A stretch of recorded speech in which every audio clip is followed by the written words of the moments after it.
Furious Driving, proud to be supported by Diamond Bright, protecting, cleaning and caring for the Furious fleet and for yours with 10% off using code FD10. Bidding Classics, the online classic car marketplace with more cars added every week. And Lancaster Insurance cover the Furious fleet. They are one of the biggest specialist insurers in the UK, covering all areas of vintage to modern classic cars and motorbikes. Follow the links in the description below. Hello and welcome to Furious Driving, and this is my beautiful 2000 Alfa Romeo 145 Cloverleaf. One of the greatest but most underrated and forgotten hot hatches of the 90s, and one of my favourite cars. A car I'd wanted for so long, having owned a 146 Ti, the same car in 5-door form, back in about 2000. But I haven't driven for a couple of months because the naughty headlights at the front are not playing ball. Everything else in the car is absolutely tickety-boo. However, there is an issue. It's going to be an earth issue. I had problems with this car a little while ago and I had to remake loads of earth because nothing at the front of the car electrical was working. It turned out that it looked like it was so Heath Robinson and amateur looking, I have to be honest. A big clump of earths all came down to one earth point on either side of the car, and all these individual wires are crimped in together into one big connector thing bolted to the chassis, and yeah, it all rotted off. So I had to remake all of these earth points and then individually put rings on them and crimp them together and then bolt them to the chassis, and everything worked for a while. And then the MOT was due, and suddenly we have a situation where the headlights are just really squiffy. I'll show you. With the side lights illuminated, we've got both side lights on at the front, and we have functioning tail lights, which is probably a good thing. However, flick on the headlights, we only get the near side lamp goes on, offside driver's side one does not. Back around the back of the car. Oh, okay, they are working again now. So last time I checked this, I was about to take the car out actually, before the MOT failed and risk it driving on one headlight. The tail lights weren't working anymore, so that's bizarre. Working again now. So that is the joy of electrical faults. You never know what surprises around the corner. And this mess of cables down here is going to be the culprit and the reason I can't drive this car anywhere at the moment. So this is going to be so much fun. Now, axis is the first thing to get to these headlights, so it's probably going to be an earth to do with this wire here. I can't even get to that, so I'm going to move this header tank a little bit. Notice how clean and fresh this coolant is. We do try and keep these cars running as nicely as possible. There was a weird issue with the earth on the headlights when I made them work a while ago, so I did have to drill a hole in here and actually run the earth through that cover, which is a bizarre thing to do, but the car, it just was not earthing to the headlight otherwise, so probably that's going to be the issue. So I'm going to move this to one side and then take a look.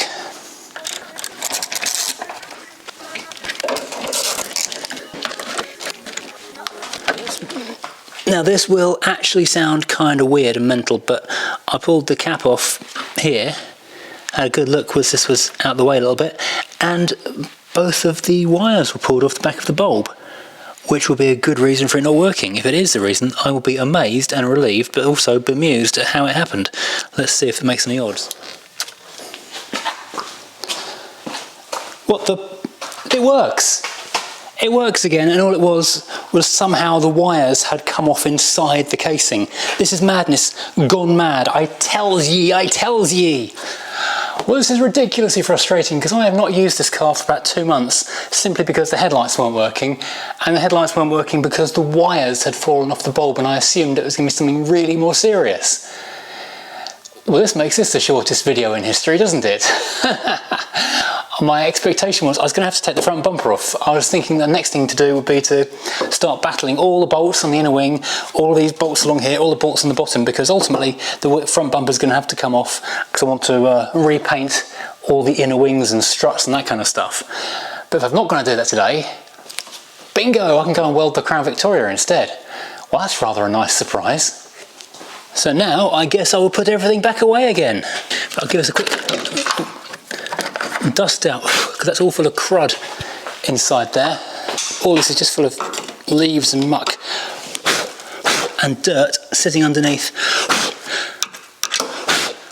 where that header tank was, and that's how it went rusty in the first place. You may remember during lockdown I welded all of this car. I spent hours and hours on it, welding the sills, but then I took this round to my friend Trevor, who did a significantly larger amount of welding, because these strut tops are actually grafted out of some good inner wings that I bought from a 155, all share the same TPO platform.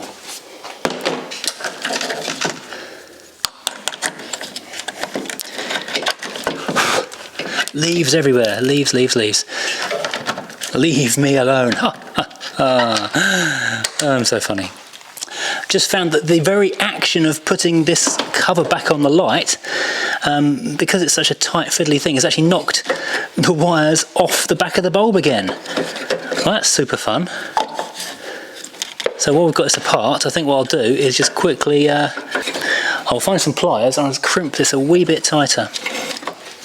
There we go. I'll just give this a little bit of a squidge up, and then hopefully it won't be less inclined to fall off. What I've probably done now is crimped it so tight that I can no longer put it back in place.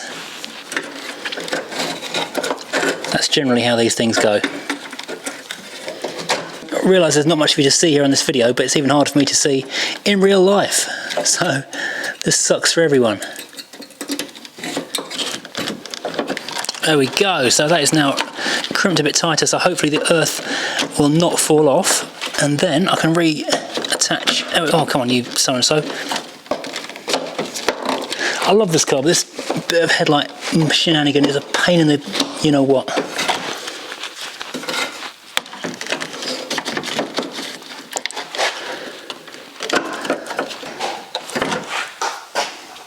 Done, success. I took this one off for no reason, that's going to be a pain to put back on as well.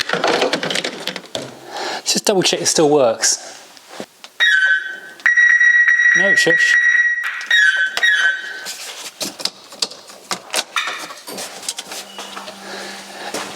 Yay!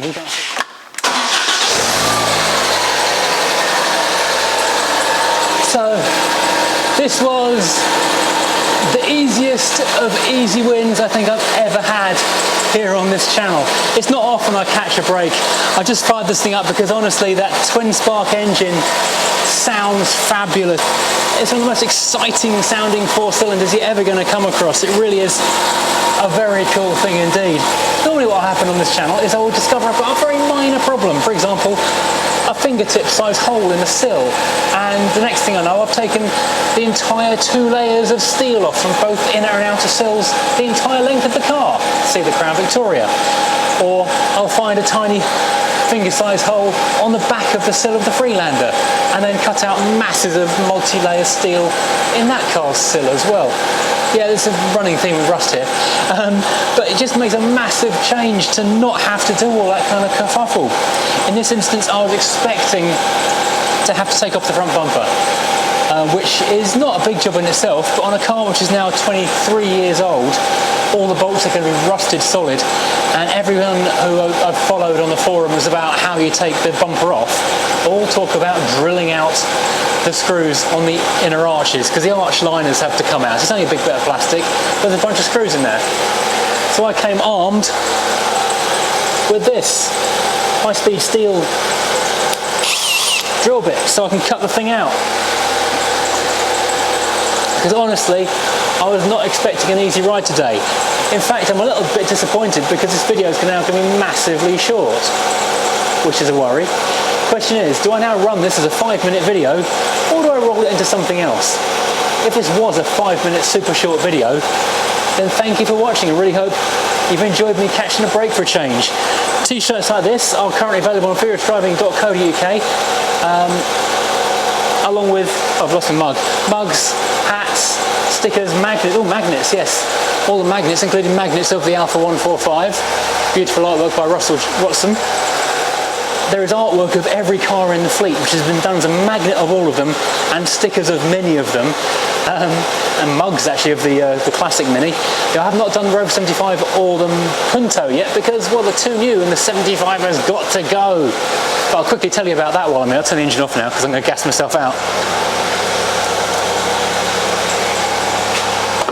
This is a wonderful sounding engine. Oh, a little bit of a squeak on one of the pulleys there. Something to look at in the future. So yeah, I'll quickly raise the camera up for you. The main reason I've got to let the 75 go is actually storage. And when my wife found out about the Punto, she wasn't annoyed that I bought another car. She was annoyed that storing it was an issue. She doesn't like me taking advantage of street parking, which is fair enough. But this is a really awkwardly shaped unit. It's a brilliant unit in many respects, but it is really awkwardly shaped. The Freelander, which is about the same length as a Mark I Focus over there, that is the longest vehicle that I can tuck in straight on between the door and the wall. Everything else has to make a 90-degree turn. The hot hatches, the coupe kind of size cars, these can make it. The Volvo can make it because it's insanely narrow for its length, and it's got the most ridiculous turning circle you've ever seen. It's like a London taxi where the front wheels almost turn 90 degrees onto the car. The 75 is a fair bit wider, and it doesn't have anywhere near that kind of a turning circle. So from that point of view, it's a real issue with storage. Either it's got to live on the driveway, where it's very much in the way because it's quite large really. It's currently sitting on that little diagonal slot outside the front window, which is fine, you can just about squeak it in, but there's always the risk that my wife's going to bash the corner of it with her door when she gets out of her Mini, or we're going to scratch it going into the garden gate, because walking the dogs we go through that garden gate quite frequently. And yeah, either that or it's going to come be parked on the street somewhere, which is not ideal. So yeah, I think the 75, just because it's a large car, it makes it awkward to store unless I go find a bigger barn somewhere, which is, again, not an easy thing to do.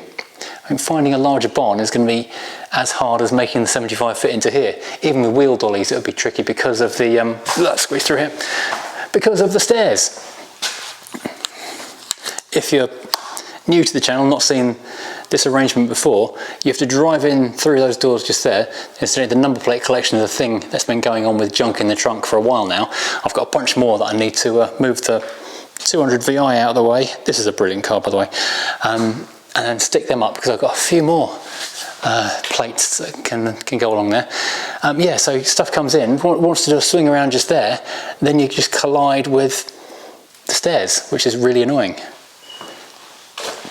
And now I've taken the roof tent off the Freelander because it was winter and now it's got a wheel bearing gone, and I need to get that on 4 jacks to spin all wheels and figure out which wheel has actually got the problem.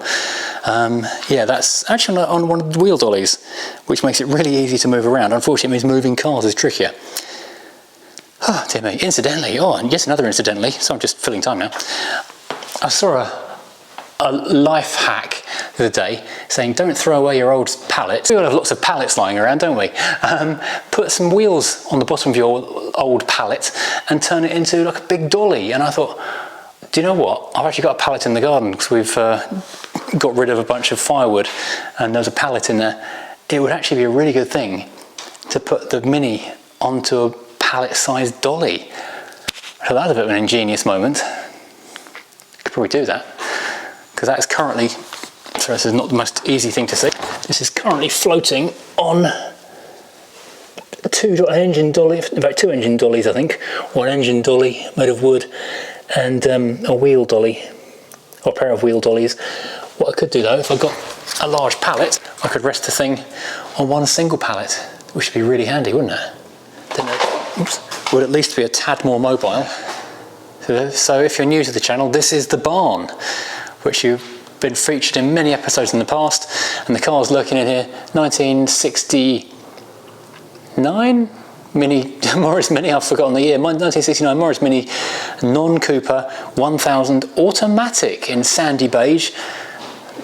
This is the 2003 Freelander TD4 Kalahari, Rover 200 VI, so much fun, Rover 200 Coupe, and the Alfa 145, and of course the massive turbo kit, which was going to go on the coupe, but I'm thinking there's probably not room in that engine bay.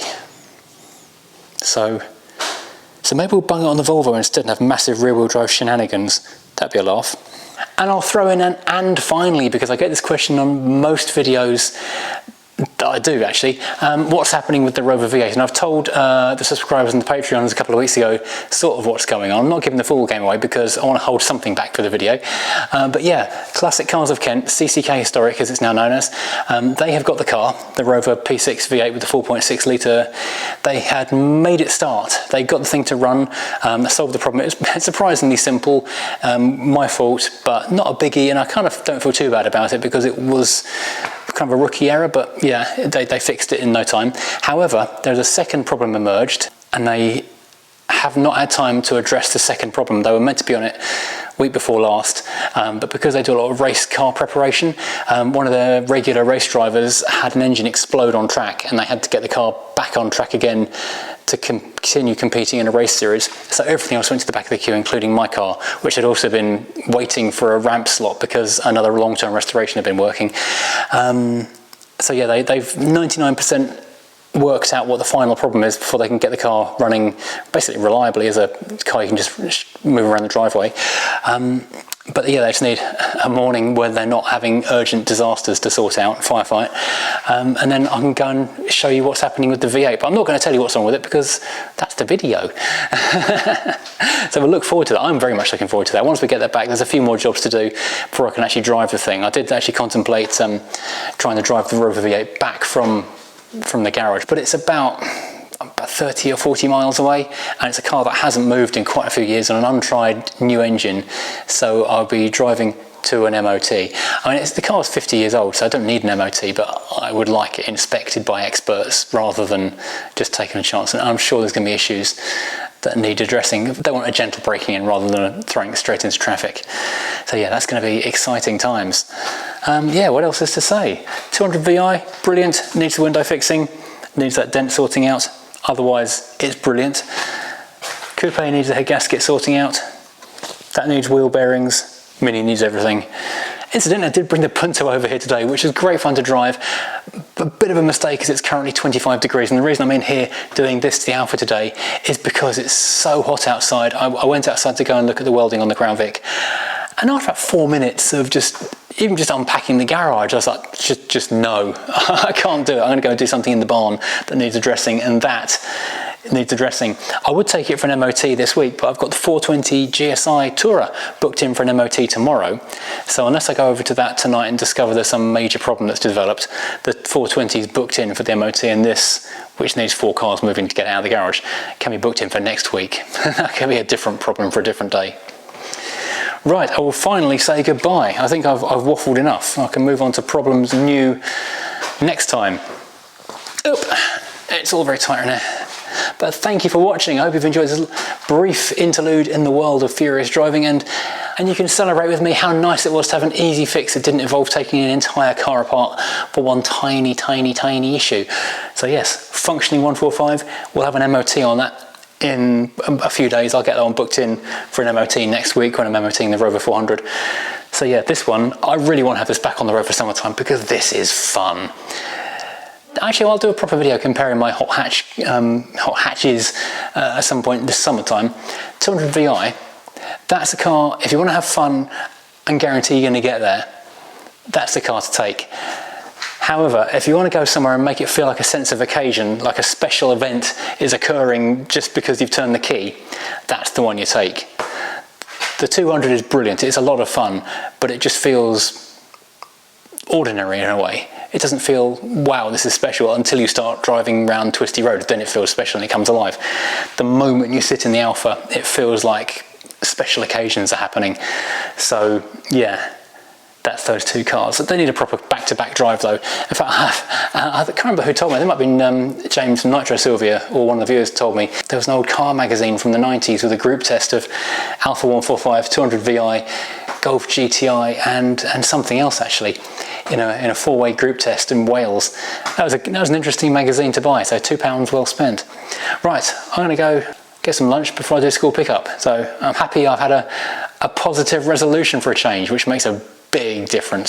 Anyway, thanks for watching. Like, subscribe, head over to furiousdriving.co.uk where you can find all the merchandise like this for once. And if you want to help support the channel so I don't have to do too many integrations and adverts, then maybe consider becoming a Patreon or channel member, because Patrons and channel members do get a weekly or virtually weekly update on what's going on behind the scenes, as well as other little tidbits and things going on, and the Q&A video which comes out once a month. They get to ask the questions and then it gets shown on the T-Break channel a month later, and I'm about to be putting out last month's Q&A on T-Break sometime this week actually, so the next members and Patreons Q&A video will be coming out this week as well. Right, I better go and film that too, wouldn't I? Right, anywho, right, thank you for watching. I'll see you again soon. Maybe fixing something more significant than a loose wire.